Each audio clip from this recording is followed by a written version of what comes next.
It's time to engage in cyber talk with the Chief of Cybersecurity.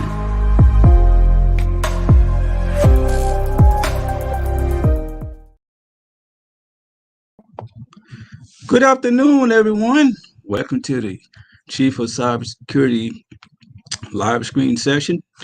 In the future, I'll be doing more of these, but for today, I am focusing on something that's very important, and it's called the cybersecurity mindset. So there are a group of things that I have to talk about concerning the cybersecurity mindset. But before I get into the book and deep dive into why I decided to write the book, and also too to look at some of the reason the book will help you as a reader, because there are so many different type of readers that have read the book, from college students up to cybersecurity professionals, and then individuals that are just curious. So to think about the cybersecurity mindset is really about looking at cybersecurity and thinking about how you can navigate cybersecurity from point A to point Z, but kind of making it simple. And this is what the cybersecurity mindset is all about, because over the past 5 years, there's kind of been some advances and changes with cybersecurity. And some of those changes have been really focused on things such as critical infrastructure, looking at ransomware, looking at the workforce. And if you really do an assessment and look at all of those issues, then you're saying, okay, why is it that we have the best in the breed of technology? And also, too, there are so many different type of people that are trained and qualified, but cybersecurity seems to still have some challenges. So that's where the cybersecurity mindset comes into play. The cybersecurity mindset has a responsibility, and that responsibility is to raise awareness, and also to help readers understand how to engage cybersecurity. But before I get any further, I would like to tell all of my viewers out there, make sure that you register for my YouTube channel. Also, too, make sure that you go on LinkedIn and actually be a part of the group and join the discussions that I post information for my podcast. Oh, yeah. Speaking of the podcast, I've been doing podcasting for like the past year and a half, and I had a whole lot of success. But now I want to go to YouTube and I want to do some live stream videos. Also, to make sure that you pass the word around, especially about the cybersecurity mindset. All right, because this is something that I really took time to write. And so let me just give you a little bit of history of why I decided to write the book. So I've been working around the cybersecurity industry for probably about a good 15 to 20 years. Part of my experience came from being in the military. I was in the United States Navy for 20 years. So hats off to all my veterans. And while I was in the military, I got engaged into technology. But after I decided to get out of the military, I also focused on advancing my career. And as I channeled through the career pipeline, cybersecurity interests me the most. And it interests me the most because of combat warfare. Because if you're involved with combat warfare in the military, then it is a direct transition over to cybersecurity. So if you're a veteran, you are a step ahead and advancing your career in cybersecurity as well. So let's deep dive into some of the topics here. If you really think about the cybersecurity mindset, right? And if we go back and, as I said before, is to take a look at the past 5 years, there have been a series of problems and challenges with the critical infrastructure, with ransomware, with different changes such as digital modernization. Now, all of those changes came about because there was a dire need to advance cybersecurity.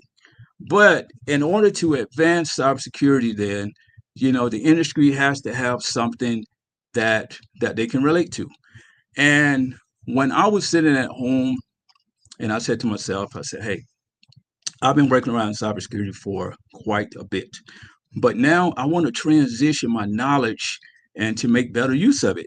So the simplest method I could think of was to go write a book. But during the writing process, I went through a couple challenges because I was trying to figure out exactly what is it that I really and really wanted to write about.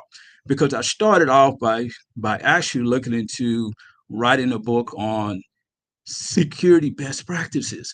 But then I realized that there are so many books out there on security best practices.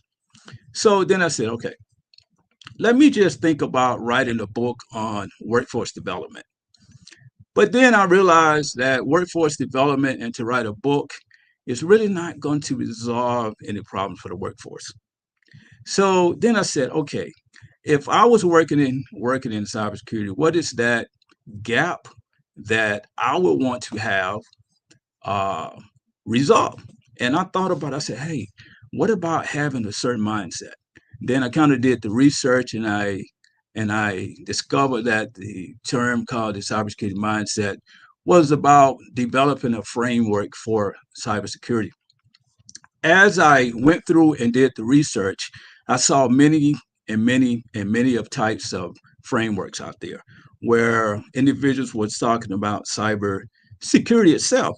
But I decided to take a different approach toward the book. And that approach was to write it in a common sense approach. And what I mean by the common sense approach is that to be realistic about writing the book. In fact, about 2 weeks ago, I was asked the question, and the question was, okay, what is that number one approach that you use to write the cybersecurity mindset? I said I wanted to be realistic about writing the book. Here's the reason why. Because we have a community of cybersecurity professionals, and we also have some individuals that are graduating out of college. And then we have a group of individuals that are just interested in learning more about cybersecurity. So I could not overcomplicate information by just writing a series of deep technical information, because even so, the cybersecurity professional would walk up and say, yeah, I understand that.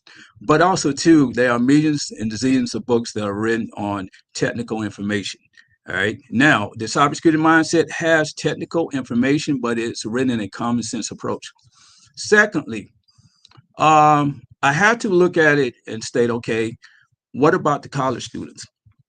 Because when individuals graduate from college, one of the significant problems is that the individuals have to kind of understand how to channel their career in cybersecurity. And part of that reasoning is because they're going to be in the industry working. But there was never anything written that could guide students to understand cybersecurity from a common sense approach. Secondly, is that if someone was an executive manager, and most of the time, especially with the executive management people, they are pretty much concerned about the big picture. Okay. Now, this is not to say that they are saying that technology doesn't carry any weight, but what they're saying is that I am an executive manager. I have to look at this from a strategic level and how I can drive cyber security. So when you take a look at the academics, which is the collegiate minded person, looking at a cybersecurity professional and knowing that they are concerned with best practices, and looking at the executive management that is concerned about the strategic vision, there has to be a balance.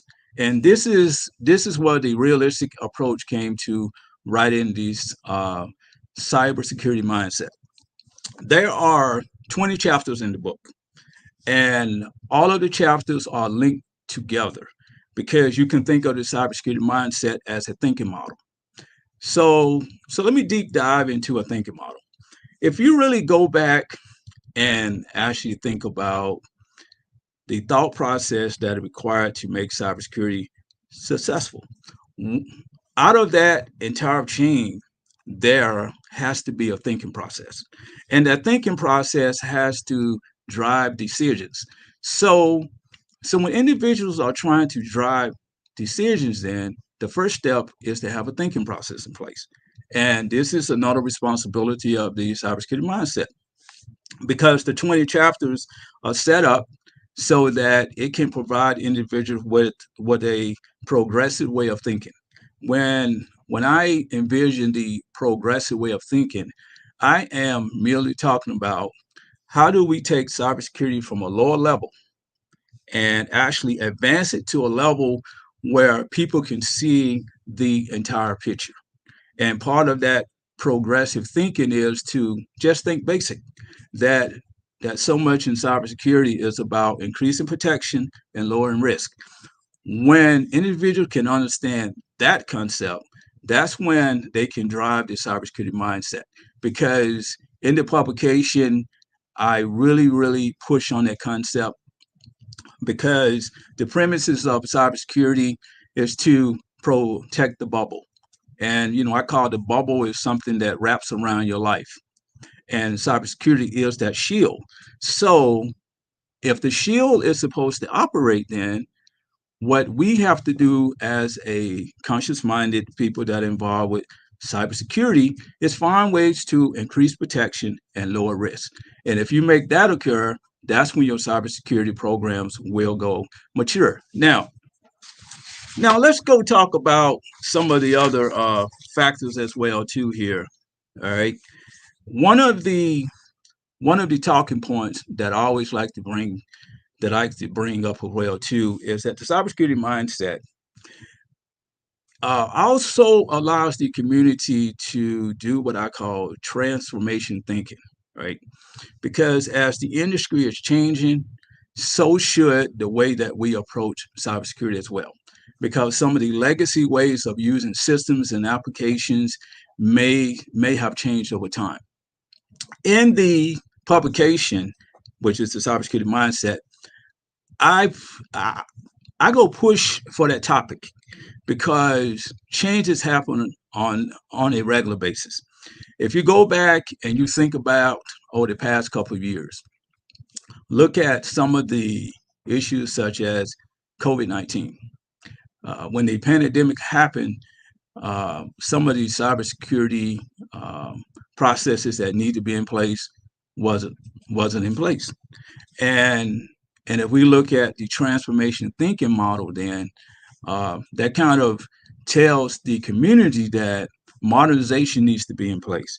Digital modernization is very important, and that is something that I push on a lot, which is in chapter 17, which is talking about digital modernization, which is about the advancement of using different type of technologies. So, so there are some real world issues that the book aligns over to. Okay, um, one of them is the increased protection and the lowering of risk, which is what I talked about here shortly, because that's going to allow you to mature your cybersecurity programs.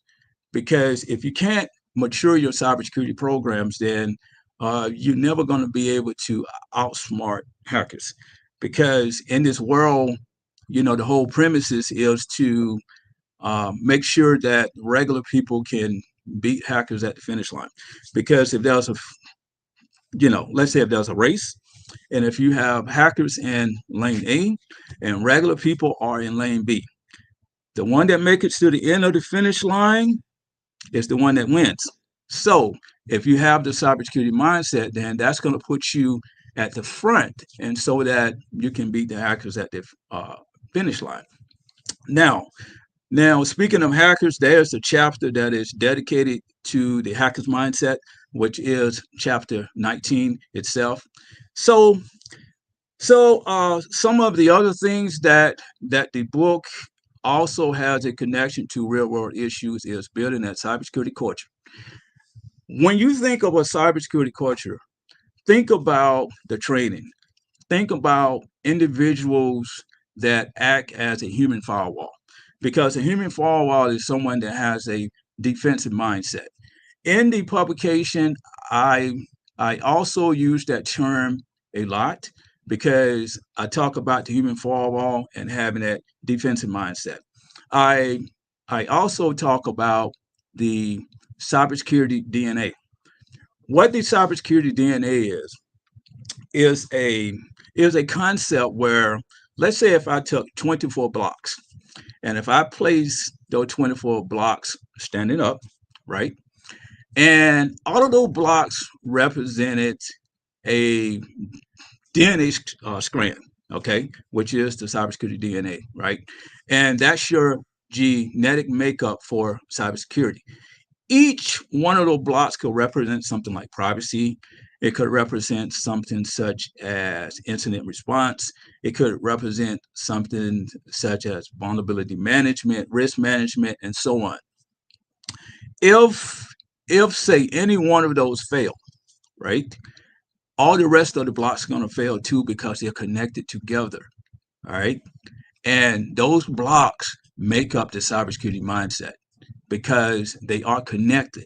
So when someone is building a cybersecurity culture, that's why it's very important to go think about the cybersecurity DNA. Looking at all the components that you have in your organization and making sure that all those components operate together. Now, now one of the other areas too is that technology considerations.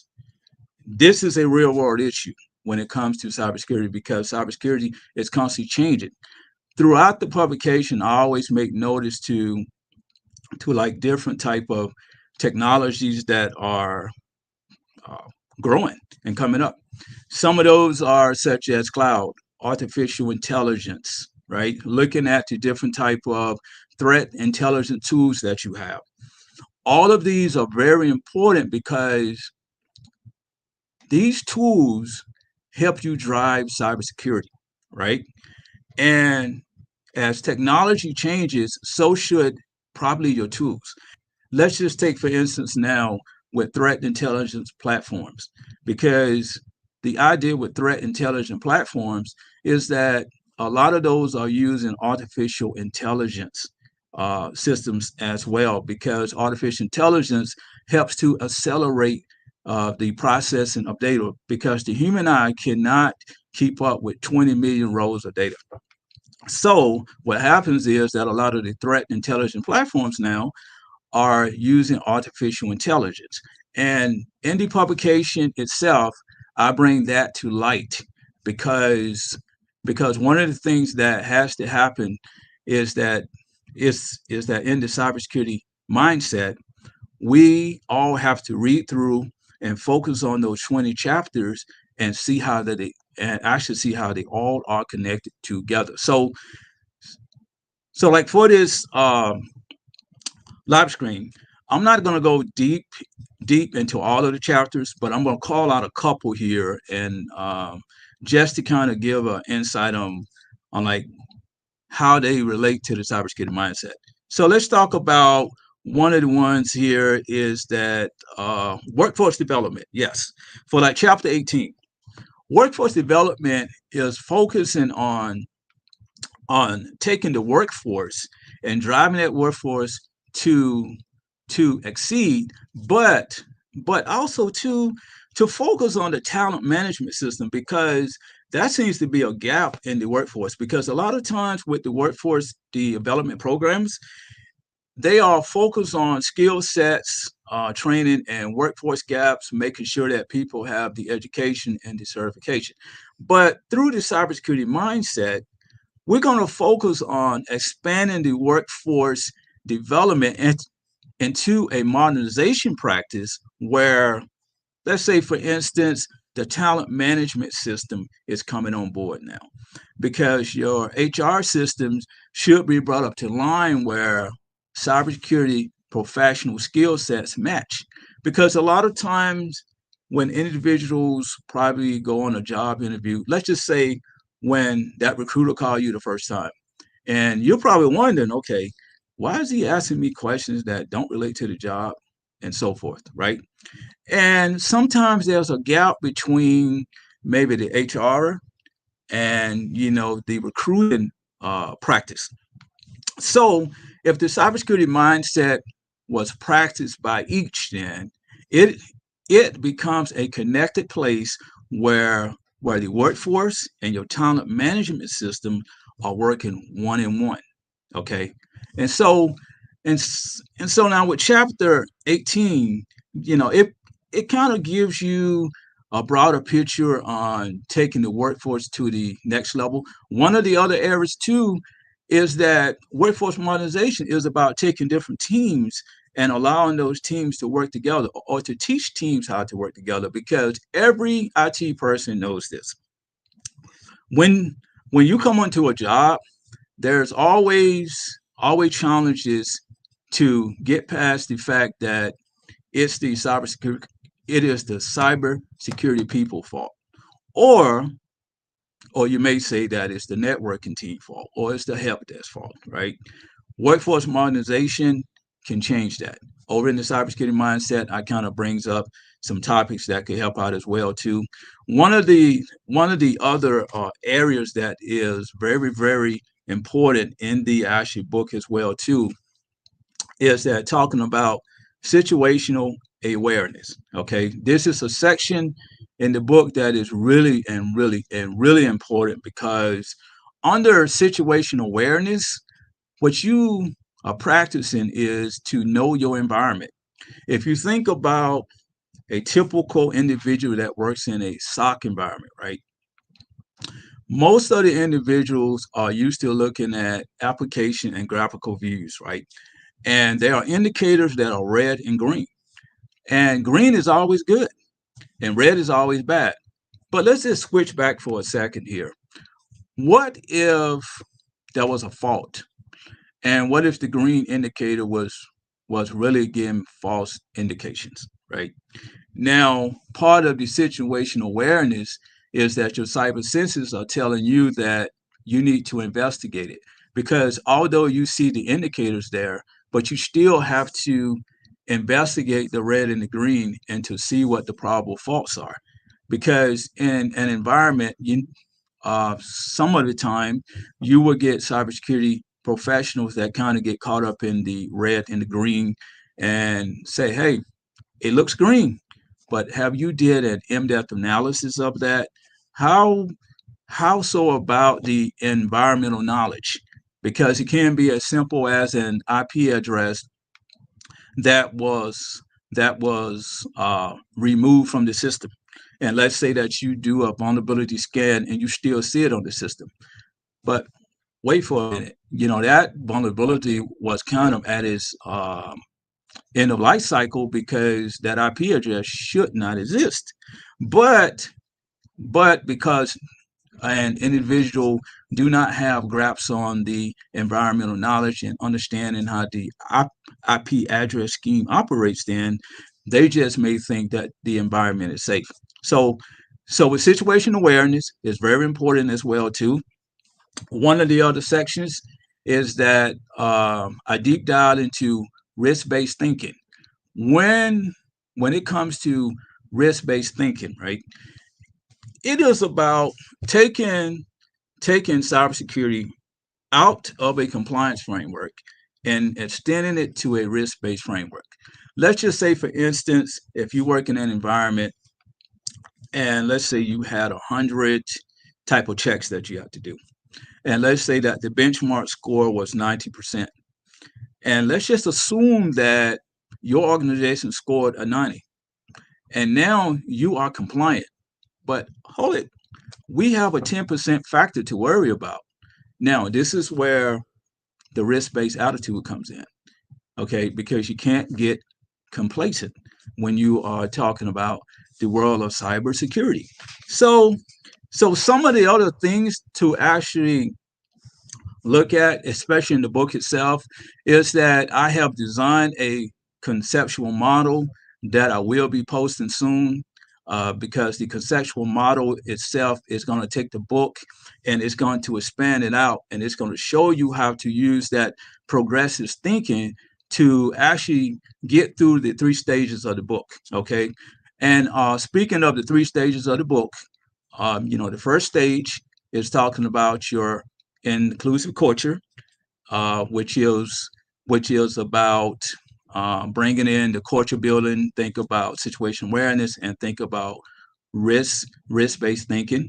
And then the second level is talking about transformational thinking.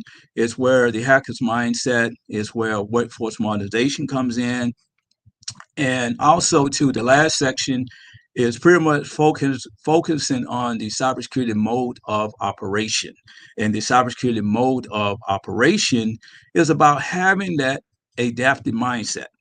Because in any environment, once you build your culture and once you start to go through change and once you get your environment up and operating well, yeah, things could change. So that means that you have to be adaptive. And when you adaptive, then you can be resilient. And when you're resilient, then that's when availability happens.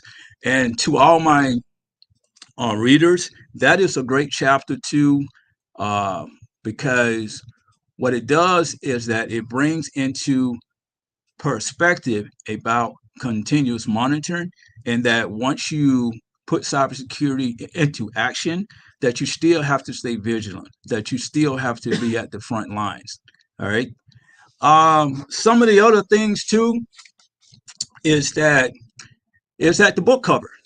If you notice on the book cover, there's a series of dots on the book cover, and those dots are places that need to be connected together. And if you learn how to connect the dots together, then that's when you build the cybersecurity mindset. Okay.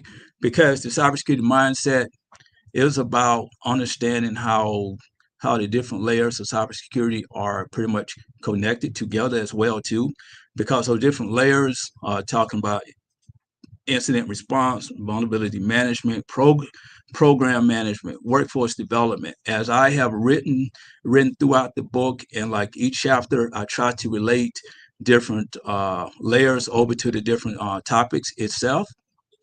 Um, so so let's talk about the benefits of the book. Now, the benefits of the book is going to fall. It's pretty much going to fall into three major levels. If you are involved with academics, this is your resource guide. This is something you can use for your college papers. In the future, I definitely would like for the cybersecurity mindset to actually become a capstone course for colleges. More to come on that, but if you're in college, it can serve as your resource guide. Let's say, for instance, when you finally graduate out of college and you need to understand how to connect the different layers of cybersecurity together, then that's what the cybersecurity mindset does. The second group of people, if you are involved with cybersecurity as a professional, then this is your playbook. Okay. Let's say, for instance, you wake up one day and you say, okay, well, I have a serious problem with this vulnerability management program, but see, I need to make sense out of it so that I can reduce the vulnerabilities.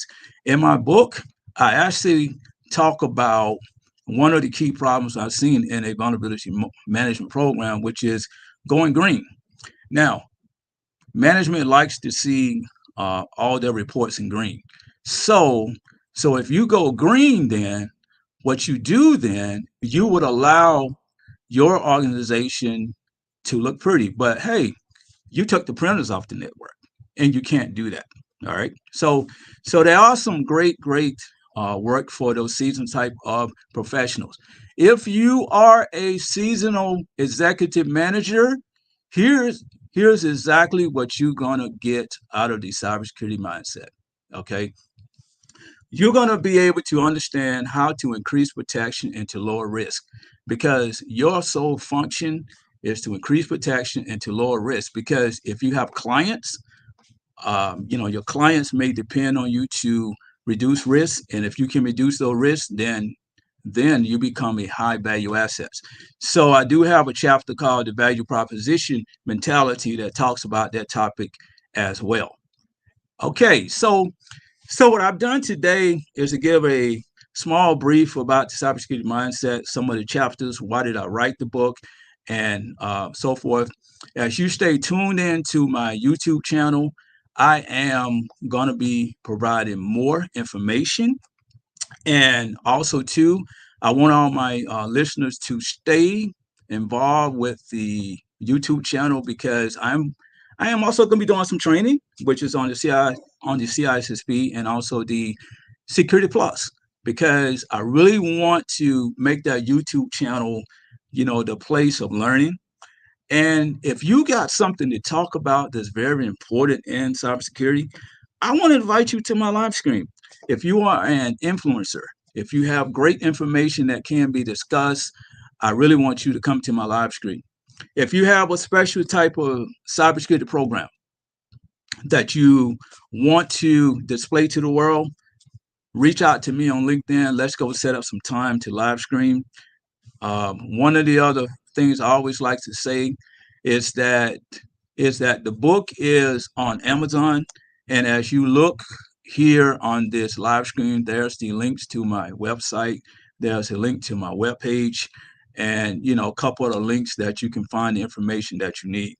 Because we are only as safe as our mindset, and I always like to make that statement because it's on us as a group of people to become vigilant and to become smart in the world of cybersecurity.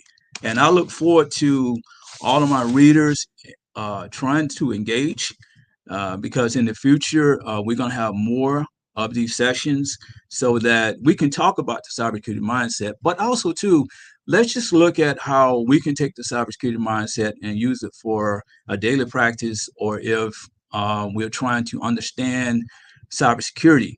Because I'm not going to call out a name, but I had a friend and a family member that really didn't know anything about cybersecurity, and they have went through the book and read it. And as I have conversations with them, they sound like they've been working in cybersecurity for like the past 15 to 20 years. And even so, I also want to express a lot of gratitude to Global Podcast Studios because I use their service a lot to actually live stream and also to actually do podcasts. And the host has become very smart as well. He's very smart about cybersecurity because he has been through about 25 podcast sessions. So like he's pretty smart as well too. But also, until next time, I want everybody to stay connected with me. And let's just go ahead and keep the Cybersecurity Mindset brand going, and make sure you share information with your friends, your colleagues, co-workers, because we want to make this brand work. Until next time, you go take care.